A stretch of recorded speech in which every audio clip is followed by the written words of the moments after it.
ये सारी चीजें हमको देखना पड़ेगा, समझना पड़ेगा। सत्संग उसी के लिए। सिमरत मैं तेरा शरणा लिया, ज्ञान सुनो है गुराजिरा मुखसु, तब मेरा मन पिया। अब ये किस भाव से ये भजन बना है, पहले भाव की ओर देखो। ये कौन कह रहा है सिमरत मैं तेरा शरणा लिया? ये जीव कह रहा है। हम जीव भाव में है, ये जीवात्मा कह रही है कि हे परमात्मा,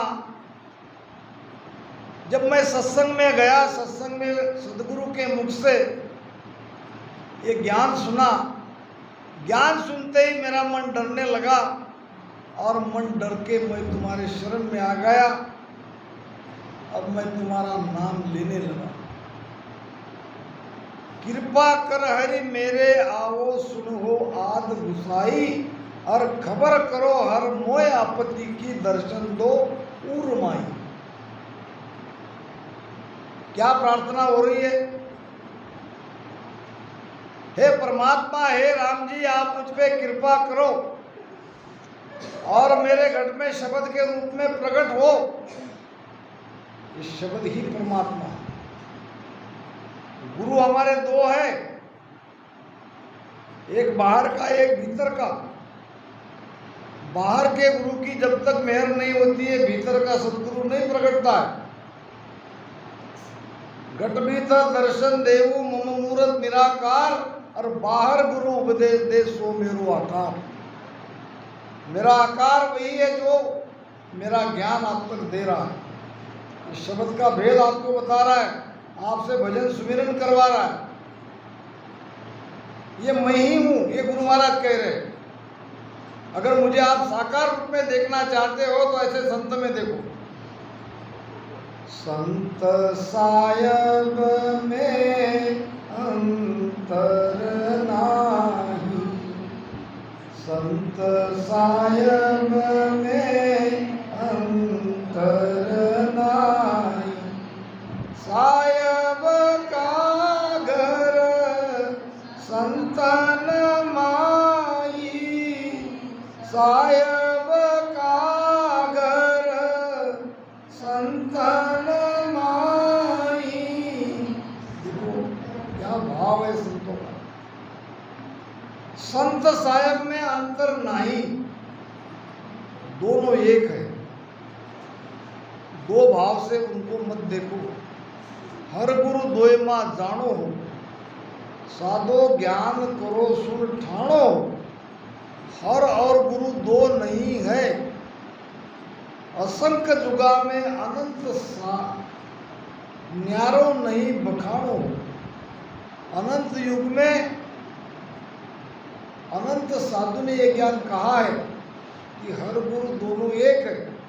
शब्द कहे सो ब्रह्मा कहीजे, न्यारो नहीं कहाना हो। गुरु के मुख से हुए निकले हुए वचन ब्रह्म वाक्य है। और के सुखराम मोक जो चाहिए तो बुरा सु दूर न जाना। अब कर लो इसका विचार। बाहर के सदगुरु की मेहर जब तक नहीं होती, भीतर का सदगुरु नहीं प्रकटता। तो इसीलिए यह कृपा हो रही है कि हे परमात्मा, हे राम जी, आप कृपा करो और मेरे घट में आओ। सुन हो आद गुसाई, खबर करो हरि मोय आपत्ति की। मेरे आपत्ति की आप खबर लो। मैं कितना दुख में हूं, कितना पीड़ा झेल रहा हूं, इसकी आप खबर लो। वो तो खबर लेते ही है।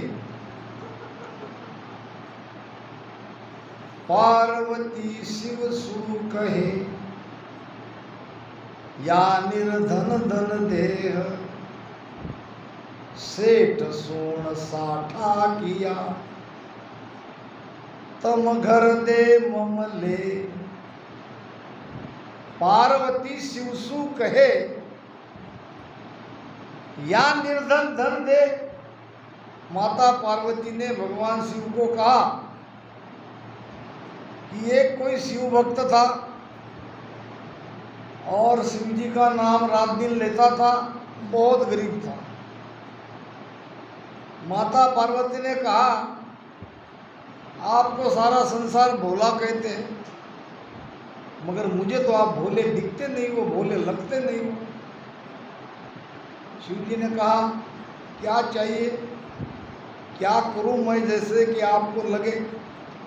आपका भगत रात दिन आपके नाम का जप कर रहा है, आपको याद कर रहा है, बेचारा गरीब है,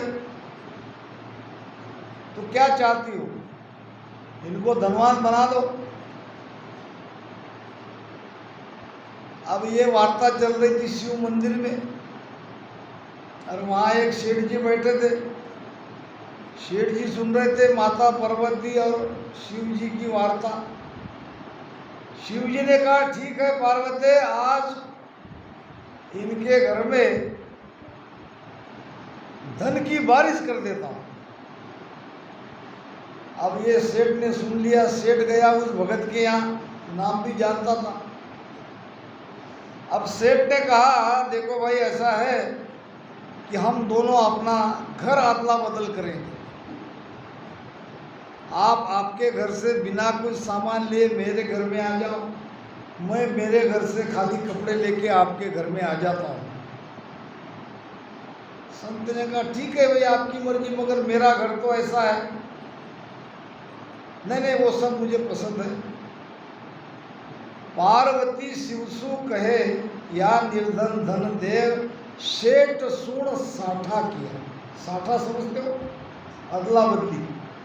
सेठ ने सुन के क्या किया, अदला बदली किया। किसके साथ, भगत के साथ, कि तुम घर दे मम ले, मेरा तू ले ले, तेरा घर मुझे दे दे। अब सेठ चला गया वो भगत के घर में, कुटिया में, और भगत चला गया उधर सेठ की हवेली में।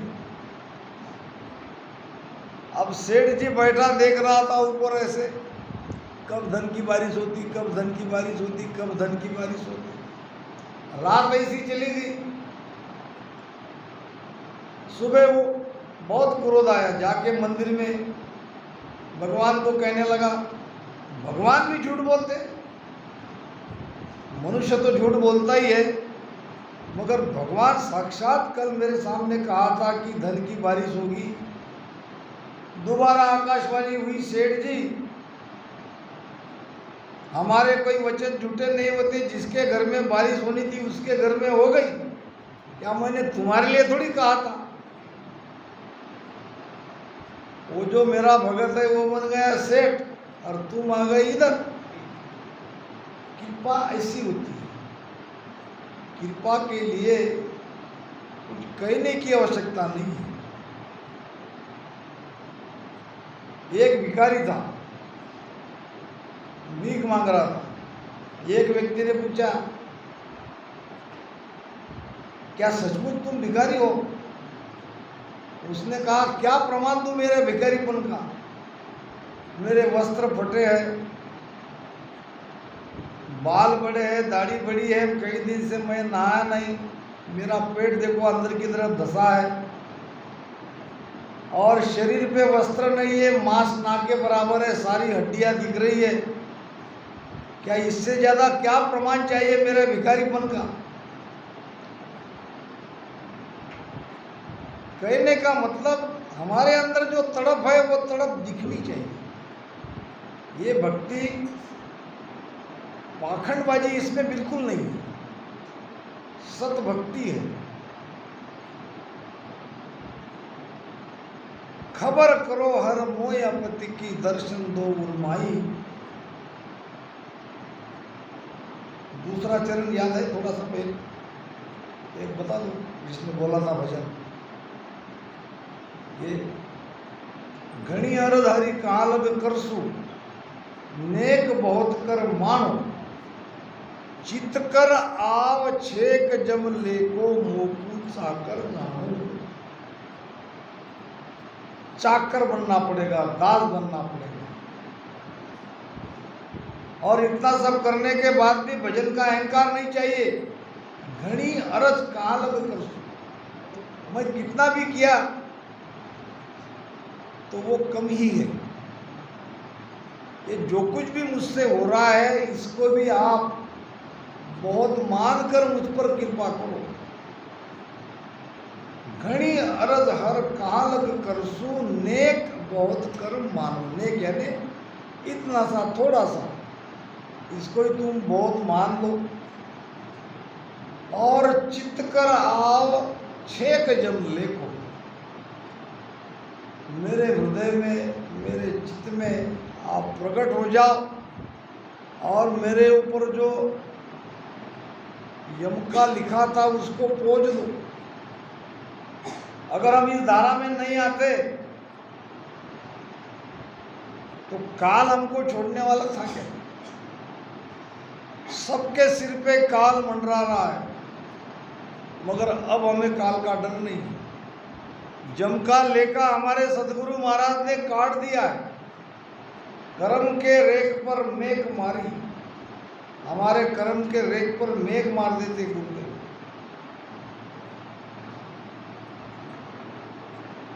तो ये भाव भजन के साथ साथ बहुत जरूरी है। और फिर कहते हैं तीसरा एक चरण है, हाँ,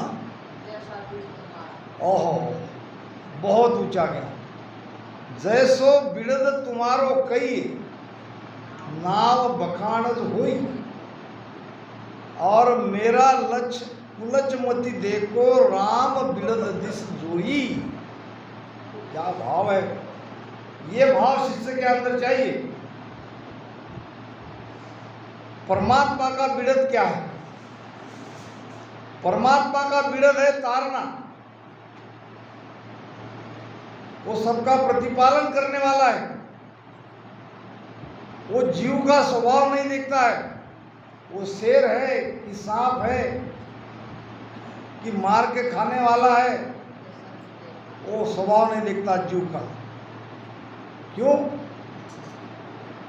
कि वो तारनहार है, वो सबको तारने वाला है, वो दयालु है। क्या कह रहे महाराज? फिर से बताओ बहन एक बार। ना ना ना, पहले यही, ये भूल जाता मैं। हाँ, जैसो बिड़द तुम्हारो। क्या है बिड़द? परमात्मा का बिड़द है सबके ऊपर कृपा करना। सदगुरु का बिड़द है मेहर करना, और वो मेहर करेंगे, मगर मेहर के लिए पात्र भी तो सब चाहिए। मेरा लक्ष्य, मेरे अंदर अच्छे लक्षण है कि बुरे लक्षण है? मेरा लक्ष्य कुलच मत देखो राम बिड़द दिस जोई। आप आपका बिड़द देखो। एक राजा था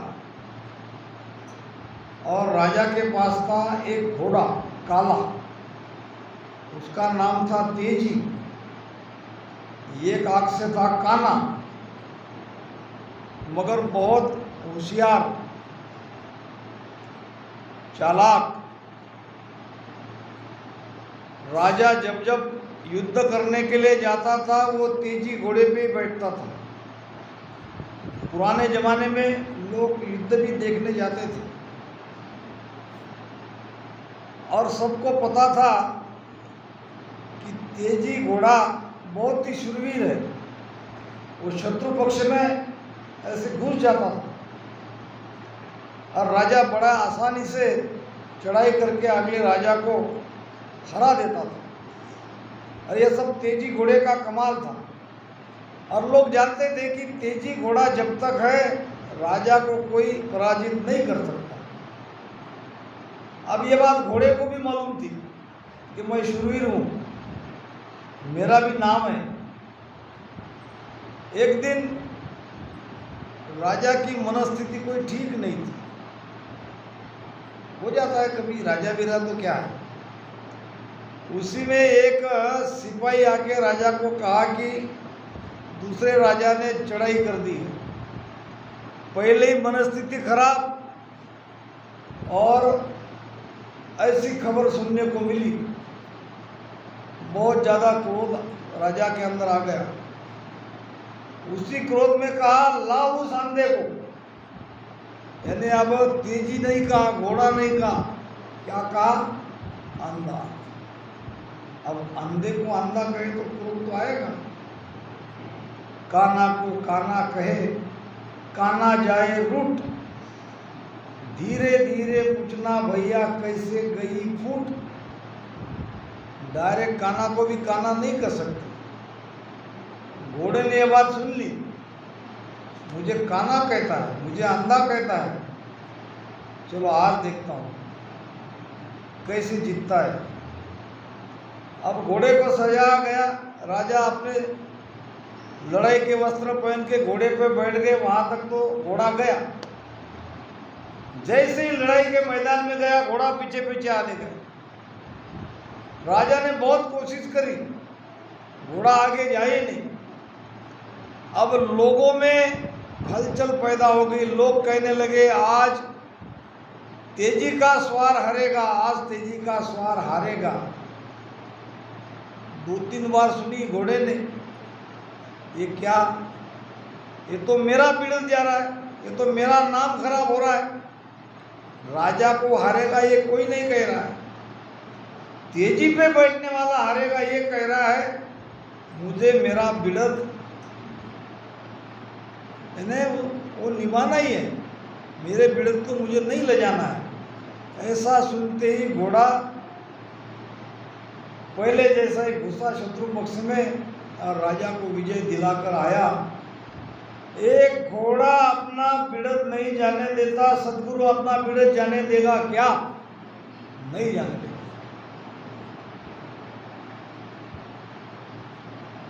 तो महाराज कह रहे हैं कि मेरा लक्षण ठीक है कि नहीं है, अब मैं भक्ति में पूरी तरह से उतरा हूं कि नहीं उतरा हूं, मेरे अंदर खोट है, कोई कमी है, इसकी तरफ मत देखो। केवल मैं आपका हूं, मैं आपकी शरण में हूं, बस शरणागति पक्की रखो। भजन सुमिरन जरूर करो, थोड़ा बहुत कम हो जाए चलेगा।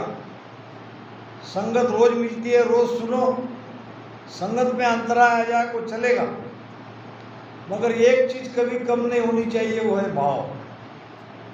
भाव खिंचा सुखराम कहे, सब नर फूटा ढोल। भाव को कम मत होने दो, भाव बढ़ाते रहो। बंदी मुट्ठी लाख की, खुलिया कौड़ी मोल। और भाव खचा सुखराम कहे, सब नर फूटा। ये बहुत ऊंची चीज है, भाव को मत कम होने दो। महाराज कहते, ररे गमे बिन मन सु 53 रयो समाय। रकार मकार के बिना तुम श्वासा में लिव लगा के बैठ जाओगे तो काम नहीं होगा। रकार मकार चाहिए, भाव चाहिए, प्रीति चाहिए। महाराज कहते हैं, 53 क्या कहे, 54 कहिए मोय, 55 बिन सुखराम कहे, भेद न लादे कोय। ये क्या है 52, 53, 54, 55? कभी इसका विचार किया? 52 अक्षर तो सब जानते हैं, 52 जानते हैं। 53वां अक्षर कौन सा है? बोलो। 52 अक्षर तो हम सब जानते हैं, 16 स्वर और 36 व्यंजन, ये 52 अक्षर है। 53वां अक्षर है श्वासा। 53वां अक्षर कौन सा है? महाराज कहते हैं 53 क्या कहे, यानी श्वासों में आप लीव लगा के बैठे हो तो इससे थोड़ी बात बनने वाली है। 54 कहिए मोय, मुझे 54वां अक्षर बताओ। और 55 बिन सुखराम कहे, भेदन लादे कोय। 54 क्या है और 55 क्या है? बोलो बोलो, गलत होगा चलेगा। श्वास तो 53 है, बिल्कुल बराबर है, श्वास तो 53 है ही। 54वां अक्षर है भाव। मैं आपको कह रहा हूं अभी। अब हमारा राम राम 52 में आ रहा है, समझ लो बात को। और हम सांस उसास में दोनों श्वास में राम राम कर रहे हैं। 52 और 53 में हम गए। 54 को पैदा करो। 54 है भाव, 55 है प्रीति। 55 क्या है? भाव और प्रीति के बिना ये भजन नहीं जमेगा। पूरा राम राम सांस उसास में कर रहे हो, अंदर में भाव नहीं है, प्रीति नहीं है, काम नहीं जमेगा। और बहुत जिम्मेदारी से ऐसी जगह बैठ के कह रहा हूं मैं, अनुभव की बात कह रहा हूं। बहुत कुछ भजन करके देख लिया, बात नहीं जमती। वो चीज को पकड़ना है तो भाव आओ अंदर में।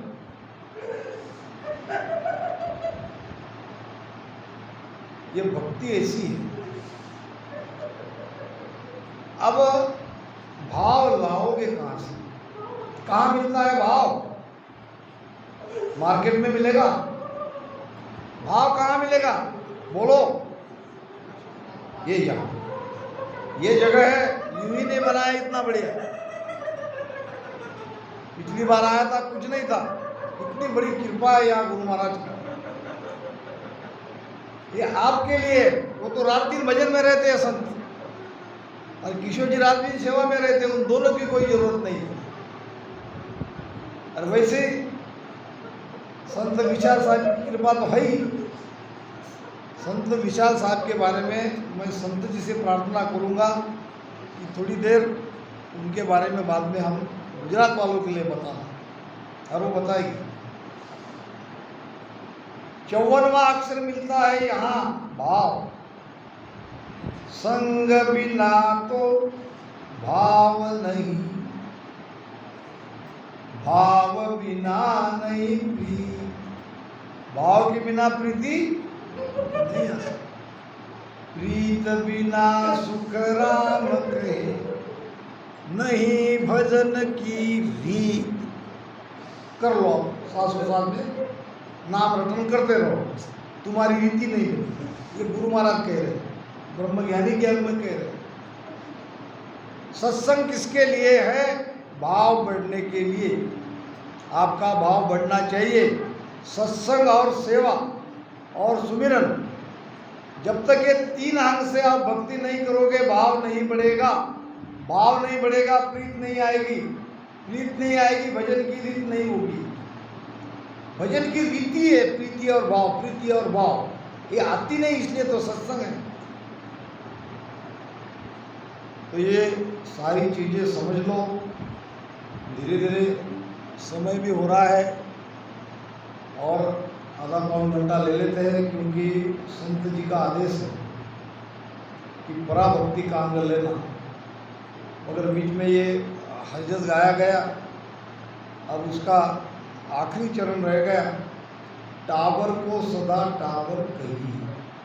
टाबर नाम छोटा बच्चा, वो माफी के लायक है, वो बच्चा है। अब हम बच्चे हैं, हम बूढ़े भी हो गए तो भी हम अभी बच्चे ही, हम टाबर हैं। मगर हमारा बाप ये बैठा है, वो अपना बिड़त नहीं जाने देगा। बच्चा बच्चा ही है, बाप बाप ही है। बच्चा कितना भी गलती करे, बाप उसको अपनी छाती से लगा के रखता ही है, क्योंकि वो बाप है। टाबर को सदा टाबर कहिए, बाप बिरख नहीं गावे। और के सुखराम सुनो मेरा ठाकुर, ये तेरा बिरद काम।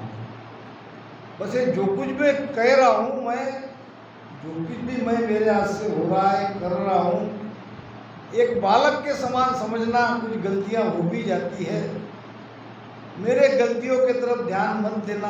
आप पिता हो, आप माता हो, आप गुरु हो, आप सद्गुरु हो, आप परमात्मा हो, आप सर्वज्ञ हो। तो छोटे से छोटे बन के भक्ति करनी है, बड़ा नहीं बनना। महाराज ने मंगल में कहा ही है, आपने सुना भी होगा सब सुनीर साहोय राम गुण गाइए सब सुनीर साहोय राम गुण गाइए जो तेरा रीजे श्याम परम पद पाइए जो तेरा रीजे श्याम परम पद पाइए। छोटा मन करो सब सुनिर्सा होए राम क्यों छोटे को मापी है बड़े को मापी नहीं है। बड़ा नाम अहंकार से बड़ा। हमारे महाराष्ट्र में राष्ट्र संत तुकाराम महाराज हुए। यहाँ बड़ा बढ़िया संयोग है। आप राजस्थान के हो और आए हैं गुजरात के हमारे राम सिंह भाई बहन और मैं महाराष्ट्र का हूँ। तीनों प्रदेश मिले हैं। भाव एक है, भक्ति एक है, धारा एक है, गुरु महाराज एक है, देश एक है। और जहाँ भी मैं जाता हूँ बंगाल में भी वैसे ही रोएंगे, ऐसे ही बिराएगा, ऐसे ही राम राम करेंगे। यूपी में भी ऐसा होगा, एमपी में भी ऐसा होगा। जीव कहीं का भी रहो, जिस पर कृपा होगी उसकी स्थिति ऐसी ही रहेगी। तो राष्ट्र महाराष्ट्र के अंदर संत हुए जिसका नाम था तुकाराम महाराज थे। तो वो सगुन के उपासक मगर प्रेम के उपासक थे। जैसे हम दोहे चौपाई साकी लिखने की नहीं वैसे महाराष्ट्र में अभंग लिखा जाता है, उसको कहते हैं अभंग। उन्होंने बहुत बढ़िया प्रमाण दिया। महापुरे झाड़े जाती तेते लवाळे वाचती। तो समझ में आया? नहीं आया? मराठी में महापुर, अभी बारिश चल रही है, इसमें बाढ़ आती है। बाढ़ आने पे क्या होता है? जो खड़े खड़े पेड़ रहते हैं वो उखड़ के बाढ़ उसको ले जाती है।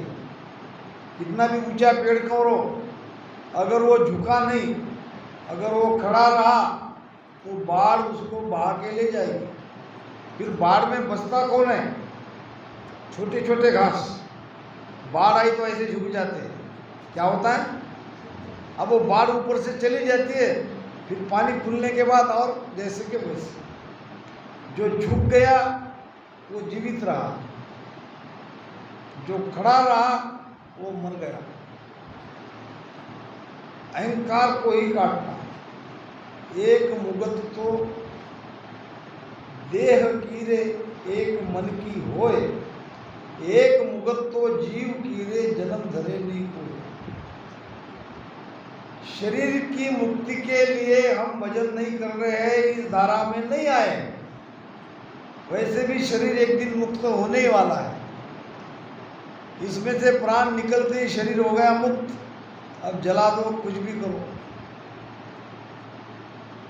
मन की मुक्ति के लिए भजन नहीं कर रहे। त्रिकुटी में ध्यान आने पर वैसे भी मन मुक्त हो जाएगा। मुक्ति है जीव की। जीव बंधन में है त्रिगुणी माया के। जीव की मुक्ति जब होगी इसी को कहते हैं मोक्ष। और जीव की मुक्ति होती है अहम जाने पर। अहंकार जाने से ही जीव मुक्त होगा। अहंकार जब तक है तब तक ये जीव जीव ही रहेगा। तो ध्यान से ये सारी बातों को समझना है। अब थोड़ा पराभक्ति का अंग लेंगे।